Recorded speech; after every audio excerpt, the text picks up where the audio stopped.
So, a truck crossing the Ambassador Bridge at midnight on August 19 owes $43,000 in tariffs. The truck behind it, crossing 60 seconds earlier, owes nothing. Same bridge, same cargo, same driver, 60 seconds apart, $43,000 of difference. That is not a trade policy, that is a cliff. And at exactly 1 second past midnight on August 19, the United States federal government pushed the most integrated bilateral trading relationship on earth off of it. According to sources inside the U.S. Customs and Border Protection System, the volume of commercial vehicles attempting to clear the border in the 90 minutes before the midnight deadline exceeded anything the agency had recorded at a single crossing in its modern history. Dispatch centers from Toronto to Calgary were running real-time countdowns to the second. Drivers were being radioed mid-approach, accelerate, you have 4 minutes, 3 minutes, 2, the $3.6 billion in goods that crosses the U.S.-Canada border every single day suddenly depended on the precision of a wall clock. And for the companies whose trucks didn't make it across before midnight, the bills were not inconveniences. They were catastrophes. $43,000 per truck at the crossing, multiplied across hundreds of trucks, multiplied across hundreds of companies, multiplied across every single day, this 50% tariff remains in effect. Warren Buffett, who tracked the August 19 situation from Omaha with a calm that only deepened the weight of his words, responded within hours with a statement that stripped away every political framing and went directly to the economic core. A tariff wall with a precise midnight clock attached to it is not a trade policy, Buffett said. It's an ambush. And what Americans do not yet understand is that the ambush is on them. When you hear what actually happened at the border crossings in the final minutes before midnight, the phone calls, the financial decisions made in real time, the companies calculating whether to accelerate their trucks or pull them off the road entirely, you will understand why logistics executives on both sides of the border are calling August 19 the night North American supply chains broke.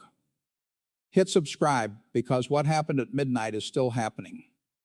Every crossing, every truck, every day. Let me give you the full context, because August 19 didn't arrive from nowhere. It arrived as the culminating escalation of a trade war that had been grinding for months, stripping away every buffer, every diplomatic cushion, every institutional mechanism designed to prevent exactly this kind of arbitrary, self-defeating economic rupture. The 50% tariffs had been announced weeks in advance. The administration had framed them as leverage, a pressure instrument designed to bring Canada to the table on terms favorable to Washington. 50% on Canadian goods entering the United States. Announced with the procedural efficiency of a policy document, implemented with the human chaos of a verdict that no supply chain, no logistics network, no manufacturing operation had been built to absorb overnight. Most Americans do not fully understand what U.S.-Canada trade actually looks like in practice. It is not like trade with distant partners across an ocean. It is not container ships and transit times and months of lead. U.S.-Canada trade is integrated at a level that has no equivalent anywhere on Earth. A Canadian manufactured engine component might cross the border 3 separate times in a single production cycle before it ends up inside an American assembled vehicle. A pharmaceutical ingredient might originate in Ontario, be processed in a Michigan facility, and returned to Canadian distribution as a finished drug. The $6 billion that crosses that border every single day is not trade in the conventional sense. It is one economy breathing through 2 sets of lungs. A 50% tariff on that breathing does not simply add cost. It introduces a sudden catastrophic obstruction at the precise point of exchange, and everything downstream of that obstruction begins to die from lack of oxygen. The Canadian government had spent weeks after the tariff announcement attempting to negotiate carve-out structures, phase-in timelines, humanitarian exemption frameworks for essential medical and food goods. Ottawa transmitted formal proposals through diplomatic channels. Cabinet ministers made direct phone calls. Canada's ambassador in Washington held multiple meetings with U.S. trade representatives, carrying the patient professional composure that had defined Canadian diplomacy for decades. And that was, according to sources close to those negotiations, met with a combination of procedural delay, changing contacts, and a fundamental indifference to the substance of what Canada was offering. The tariffs had a date, August 19. The deadline was not a negotiating position. It was a fact. And as August 18 became August 17, became August 16, every logistics operator, every supply chain manager, every manufacturer on both sides of that border faced a version of the same impossible calculation. Do you rush your shipments through before the deadline and join millions of others doing the same in a border system never designed for that concentrated volume? Do you hold your cargo and absorb the 50% cost? Do you begin the permanent rerouting of your supply chain that represents months of infrastructure investment and relationship rebuilding? Or do you do what hundreds of companies ultimately did in the 72 hours before August 19? You send everything you possibly can across the border, and you run a stopwatch. Trucking companies along the I-75 corridor, along every approach to the Ambassador Bridge and the Peace Bridge and the Queenston-Lewiston and the Blue Water crossings, operated on essentially no sleep for the 3 days preceding midnight. Dispatchers were managing fleet positions by the minute. Customs pre-clearance agents worked triple shifts. Warehouse managers approved overtime they had no budget for, because the cost of not moving the cargo before midnight exceeded anything that overtime would ever cost. The border on the night of August 18 was not a crossing. It was a deadline in the most literal, most consequential sense of that word. And what happened there in the minutes before midnight and in the seconds immediately after is a scene that everyone who witnessed it says they will carry for the rest of their professional lives. The Ambassador Bridge connects Windsor, Ontario to Detroit, Michigan. It is the single busiest international trade crossing in the Western Hemisphere. On an average weekday, more than 8,000 commercial vehicles cross it in both directions. On the night of August 18 into August 19, the southbound volume, Canadian goods moving into the United States, was not average. It was not close to average. By 9 p.m. on August 18, the southbound approach lanes on the Canadian side were backed up past the point where standard GPS routing could render the queue accurately.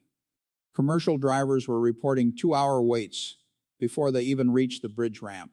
The physical side of it, an unbroken river of headlights and amber running lights stretching backward through Windsor's industrial streets for several miles, was described by residents who saw it as unlike anything the city had witnessed. Not a traffic jam, something more deliberate. Something that looked like a civilization making a collective decision at the last possible moment. Inside the operations center of one of the largest cross-border logistics companies in North America, sources describe a scene of controlled, focused intensity that had not been seen since the early pandemic border closures. The main floor, an open room of workstations, GPS screens tracking hundreds of active trucks, phones on continuous call, was operating under a single overriding directive from 6 p.m. onward. Every truck that can physically make it across before midnight will make it across before midnight. Senior managers were on the floor, which they are not during normal operations. A wall-mounted digital clock at the front of the room displayed the countdown in hours, minutes, and seconds. According to sources present in that room, by the time the clock reached the 2-hour mark, every person on the operations floor was watching it. Not the screens, not the phones, the clock.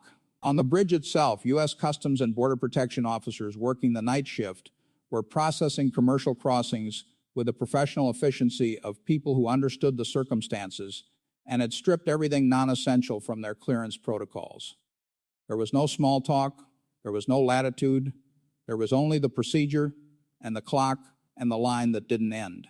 At approximately 11:30 p.m., the calculations inside dispatch centers began to change because the line was not clearing fast enough.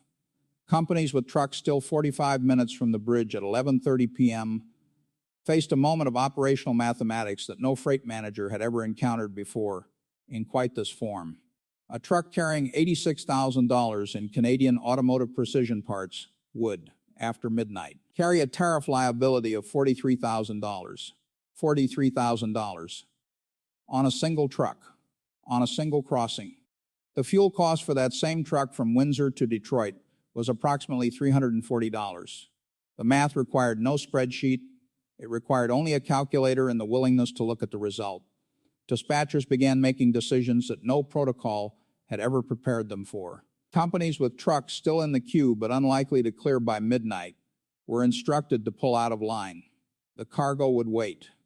The 50% tariff would be absorbed, or passed to customers, or disputed with suppliers, or simply absorbed as loss, a cost of doing business in a trading relationship that had become, in the span of weeks, fundamentally unrecognizable. The trucks that pulled out of the queue on August 18 didn't cross a border. They pulled into staging areas and truck stop lots on the Canadian side and sat through the midnight hour with engines idling and cargo waiting and companies recalculating everything they had assumed to be stable. At 11:58 p.m., according to sources monitoring Customs and Border Protection clearance data in real time, a truck carrying machine-tooled steel components from a Windsor manufacturing facility, components destined for an auto assembly plant outside Toledo, Ohio, cleared the final U.S. Customs inspection on the American side of the bridge and began its approach into Michigan. The total tariff burden on that crossing, $0. The driver learned he had cleared with 2 minutes to spare from a call from his dispatcher at 12:03 a.m. He didn't say anything for several seconds. At 12:01 a.m. on August 19, the first truck to complete its U.S. Customs clearance after the midnight deadline carried a tariff liability of $31,000. The driver, a 22-year commercial trucking veteran from Leamington, Ontario, was informed of the tariff when he called his dispatch. He did not respond immediately. There was a pause on the line that his dispatcher later described to colleagues in terms that had nothing to do with communications technology and everything to do with the weight of what they were both absorbing. Then the driver said 2 words. "That's real?" The dispatcher said yes. He said $31,000. The dispatcher said yes. And then there was silence on the line. That silence on a phone call between a man on an interstate highway in Michigan and a dispatcher in a Windsor operations center at 1 a.m. was, in its particular way, the most precise description of what a 50% tariff actually costs that any economist, any policy paper, any congressional testimony had managed to produce. Not models, not abstractions, not projections. A man who had driven the same route for 22 years, staring into the dark on I-75 at 1 a.m, trying to understand how 60 seconds had just generated a bill that exceeded what he earned in a year. By 12:30 a.m., the bridge approaches on the Canadian side had quieted. The trucks that hadn't made midnight had pulled away. What remained at the Ambassador Bridge in the deep quiet after midnight was the aftermath of a deadline, an empty queue, a crossing technically still open, and the first full hour of a trade policy that was going to cost, according to sources familiar with the logistics industry's preliminary overnight calculations, in excess of $1. $2 billion per day in tariff burden across the full volume of U.S.-Canada goods crossings. The most important bilateral trade relationship in the world had just walked, truck by truck, into a new and structurally altered economic reality. And the consequences were only beginning. The hours after midnight were not quiet. They were the concentrated compressing sound of a $6 billion per day trading relationship trying to understand what it had just become. Within the first hour after midnight, according to sources inside the Canadian Department of Finance, the preliminary impact models that had been prepared weeks in advance were already being revised upward. The pre-deadline rush had happened. The volume of goods that didn't make it across, trucks pulled from queues, shipments held back by companies whose tariff liability exceeded the cargo value, meant that the 50% tariff impact on goods that crossed after midnight was immediate, concentrated, and in specific cases financially ruinous for the individual companies involved. By 3 a.m., industry associations in the automotive sector, the steel sector, and food and beverage were drafting emergency communications to their government liaisons. By 5 a.m., federal officials on both sides were fielding calls from corporate executives whose supply chain models had been invalidated overnight. One executive, the head of a mid-sized Ontario automotive components manufacturer whose parts go into American assembled vehicles, described the call he made to his U.S. procurement counterpart at 4 a.m. According to a source familiar with the conversation, he said, "The price I quoted you last week no longer exists. It stopped existing at midnight. When markets opened, they confirmed what the overnight data had already told anyone paying attention. The Dow fell sharply from the open, led by automotive manufacturers, industrial companies, and any publicly traded firm with visible cross-border supply chain exposure. Analyst notes circulated within the first hour of trading that had moved past the language of policy risk and into the language of structural damage. One widely distributed note, which sources say was read inside the White House within 2 hours, described August 19's midnight implementation as a supply chain detonation event. Not a disruption, a detonation. The White House issued a statement confirming the tariffs had taken full effect as planned and expressing openness to future Canadian negotiations, provided those negotiations began from a position of mutual respect for American trade objectives. The statement made no reference to the border chaos, no reference to the $1, $2 billion daily tariff burden, no reference to the trucking industry's overnight crisis. Canada's trade minister released a statement that was measured, specific, and devastating in the way that precise factual language, deployed without decoration, can be more devastating than any raised voice. Canada was activating retaliatory tariff measures, effective immediately, targeting $29, $8 billion in American exports, agricultural products from 5 swing states, steel from Pennsylvania and Indiana, consumer goods from manufacturing facilities in Ohio and Texas. The statement listed every category, every product, every region. It did not require editorializing. The list was the editorial. Leaked accounts from inside the American Trade Representative's office, provided by sources who described themselves as genuinely troubled by the direction of the administration's approach, confirmed what the public statements had carefully avoided. There was no plan for after midnight, one source said. There was a tariff and there was a date, and there was a belief that something would change before midnight arrived. Nothing changed, and now everyone is inside the consequences. Warren Buffett's analysis of what August 19 meant in economic terms arrived during business hours, and it arrived with the particular weight that only comes from 6 decades of watching markets respond to decisions made by people who did not understand the markets they were deciding about. Buffett's response to August 19 was built, characteristically, around a single observation delivered without drama and without language designed to impress. A 50% tariff, he said, is not a negotiating position. It is a declaration that you have given up on negotiating, because no business, not one, builds a supply chain on the assumption that they might face a 50% cost increase overnight. What you communicated to every company operating across that border is that the United States is an unreliable partner. And unreliability in business is the one variable that cannot be priced in. You can build a model around a known cost. You cannot build a model around chaos. He went further. He drew on a distinction that the financial press in its rush to model tariff scenarios had largely overlooked: the difference between the tariff cost itself and the uncertainty cost that precedes it, surrounds it, and outlasts it. In 60 years of doing business, Buffett said, I have learned that companies don't fear cost. They fear unpredictability. Give a business a hard number and it will adapt. Take away its ability to plan and it will relocate. And what August 19 told every logistics operation, every manufacturer, every supply chain planner in North America is that the United States is a country where a clock striking midnight can add $43,000 to a routine freight crossing.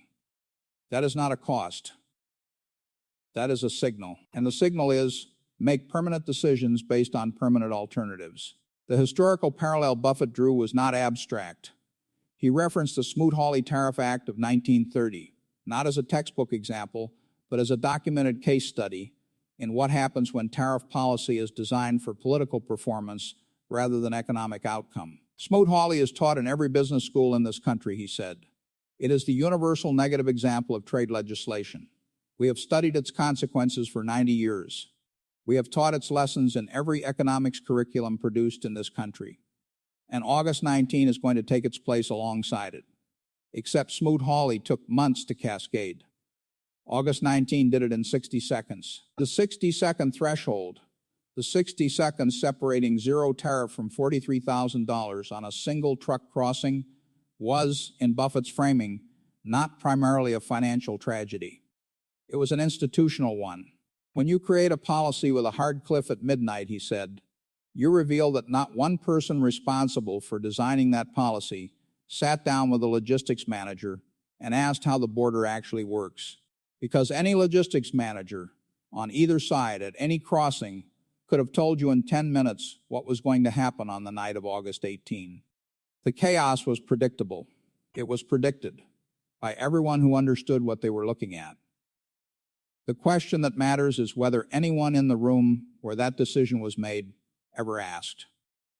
In 60 years of watching markets, of sitting across tables from people who wanted things he could provide, Buffett said he had learned one principle that applied without exception to every negotiation he had ever been part of. People and companies and countries can absorb cost. They can model it, plan for it, build around it. What they cannot absorb, what drives permanent behavioral change, is the removal of certainty. And August 19, he said, did not merely impose a cost. It destroyed a certainty that the entire North American economic architecture had been built on for 3/4 of a century. Then Buffett delivered the verdict, the sentence that will appear in every serious analysis of this period of American trade policy for the next generation. The tariff, he said, is 50%. The cost is everything you cannot put in a tariff schedule. The companies that will not come. The supply chains that will not return. The institutional trust, 75 years of it, that was transferred to competitors in 60 seconds. That is the cost. It does not appear on any invoice. And it does not reverse when someone adjusts a percentage. The consequences of August 19 did not wait for economists to model them. They arrived in layers, and each layer compounded the one beneath it. The automotive sector experienced the first and most immediate cascade. The U.S. automotive industry is not merely a customer of Canadian parts manufacturers. In critical production areas, it is integrated with them at a depth that makes the national border a functional fiction. Components crossing the Ambassador Bridge are not imports in any conventional sense. They are internal transfers within a manufacturing system that happens to span a national boundary. A 50% tariff on those transfers does not add cost to foreign competition. It adds cost to American assembly. It is a tax on American manufacturing paid by American companies, passed to American consumers, collected at a border that is supposed to be the seam of a partnership. Within 48 hours of midnight on August 19, 3 major U.S. automotive manufacturers had convened emergency supply chain reviews. The question under review was not how to manage the tariff cost in the short term. The question was whether Canadian suppliers would remain structurally viable as partners at all. And that question, once asked at the executive level, initiates a restructuring process that takes years and billions to execute. And that, once underway, does not reverse, because a tariff rate is subsequently adjusted. Infrastructure built for a new supply chain does not unbuild itself, because the policy that prompted it changes. That is the irreversibility that Buffett warned about. It was already beginning. The political consequences cascaded with equal velocity. Congressional representatives from Michigan, Ohio, Indiana, and Pennsylvania, states where automotive and industrial manufacturing form the economic backbone of districts, not just sectors, began receiving calls from major employers whose operational models had changed overnight. According to sources familiar with the congressional response, those were not calls asking for patience. They were calls from executives whose lawyers had already reviewed the tariff exposure and whose boards had already authorized contingency responses. The political cover that had been extended to the administration's trade approach began eroding, not publicly, not yet, but in the private conversations between members and their largest constituent employers, where the actual political arithmetic is computed. On defense and security, the implications extended beyond economics into territory that senior military officials had been privately warning about for months before August 19. Canada is not merely an economic partner. It is a defense industrial partner whose contribution to the NORAD defense architecture, whose participation in the Five Eyes intelligence network, and whose role in Arctic sovereignty and supply routes makes it, in strategic terms, the single most important allied relationship the United States maintains. A trade war that progresses to genuine economic rupture does not stay confined to trade. It bleeds, methodically, inevitably, into every other dimension of a bilateral relationship. Pentagon assessments, according to sources familiar with their internal circulation, had been warning with increasing urgency that deteriorating trade conditions were already creating friction in defense cooperation channels, where friction is, strategically, least affordable. The international signal was the kind that reverberates, because it confirms a fear that allies had been privately hoping was unfounded.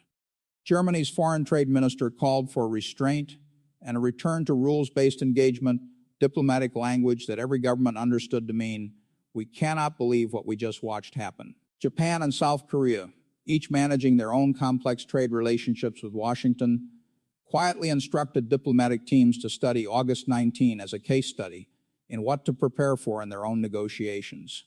Australia's trade minister said publicly what allied governments were saying privately, if that is how the United States treats Canada. No country can plan around American trade commitments. China required no translation. Beijing offered Ottawa within 24 hours of midnight to expedite trade discussions on several commodity categories, minerals, agricultural products, technology components, that Canada had been exploring at a preliminary level for months.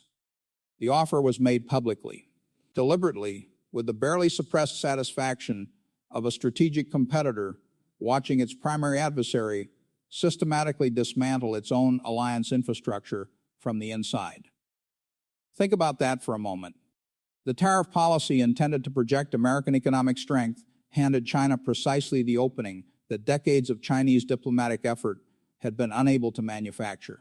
The precise opposite of the stated strategic objective, executed in 60 seconds. Every American adversary gained leverage from August 19. Every American ally lost confidence. And the damage was not measured in any single trade category or any single diplomatic relationship. It was measured in the cumulative signal, the message received in every capital on earth that the United States, under this administration, was a partner whose commitments carried an expiration time and whose trade architecture could be restructured by a clock striking midnight. There is a principle that every serious student of commerce and diplomacy understands, older than modern trade law, older than tariff schedules and customs unions, and the institutional architecture the post-war world spent 75 years constructing. The principle is this: the value of a trading relationship is not measured only in the goods exchanged. It is measured in the certainty, in the knowledge that the bridge you crossed yesterday will function as a bridge tomorrow, that the terms you negotiated last quarter will be recognizable next quarter, that the partner across the table is a partner, not a threat wearing a partner's face. August 19 broke that principle with the precision of a clock. One truck crossed the Ambassador Bridge at 11:58 p.m. on August 18 and paid nothing. The truck behind it crossed at 12:01 a.m. and paid $43,000. Same bridge, same cargo, same driver, 60 seconds. And in those 60 seconds, what broke was not merely a tariff calculation on a single freight crossing. What broke was the foundational operating assumption on which $3.6 billion in daily trade had functioned for 3/4 of a century. The assumption that these two countries were, at the most basic and operational level, partners who could be planned around. Buffett called it with the mathematical plainness that defines his particular authority. The tariff is 50%. The cost is everything you cannot put in a tariff schedule. The companies that will not come, the supply chains that will not return, the trust, 75 years of it, transferred to competitors in 60 seconds. The 22-year truck driver on I-75 at 1 in the morning absorbing a $31,000 tariff bill for a crossing he made every week asked his dispatcher 2 words. That's real? It was real. It remains real. And the companies pulling supply chains out of the U.S.-Canada corridor, signing long-term contracts with alternative suppliers, approving infrastructure investment in alternative routes, they are doing so on the rational, evidence-based conclusion that yes, it is real, and it is not going away. The trucks are still crossing. The 50% tariff is still in effect. The $29.8 billion in Canadian retaliatory measures are still expanding. The supply chain restructuring, the permanent infrastructure level rerouting that does not reverse when policy adjusts, is accelerating with every passing day, and with every company that concludes what the driver on I-75 concluded at 1 a.m, that the relationship it had been built on had been replaced in 60 seconds by something it could no longer plan around. The clock hit midnight on August 19. The consequences are compounding, and the window to stop the permanent restructuring that follows a trust failure of this magnitude gets smaller with every truck that doesn't cross.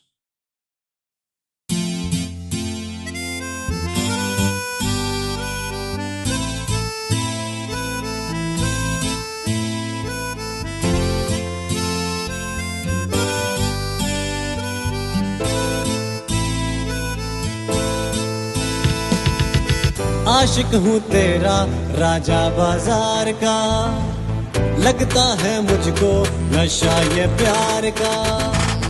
आशिक हूँ तेरा राजा बाजार का, लगता है मुझको नशा ये प्यार का।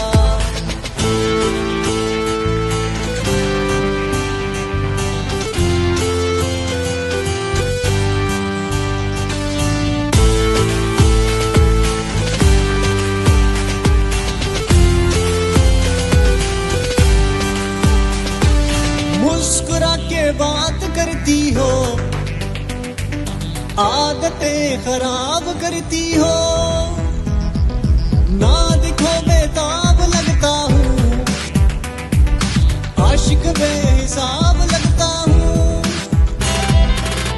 ऐसा नशा है तेरे दीदार का, आशिक हूँ तेरा राजा बाजार का, लगता है मुझको नशा ये प्यार का। जिंदगी हसीन लगती है जब ये जालिम प्यार होता है, सांसों में सांस आती है जब तेरा दीदार होता है। नखरा है ऐसा मेरी सरकार का, आशिक हूँ तेरा राजा बाजार का, लगता है मुझको नशा ये प्यार का।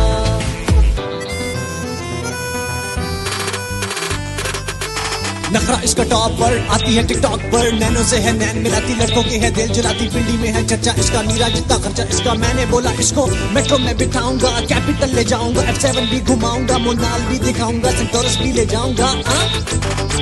आशिक हूँ तेरा राजा बाजार का, लगता है मुझको नशा ये प्यार का।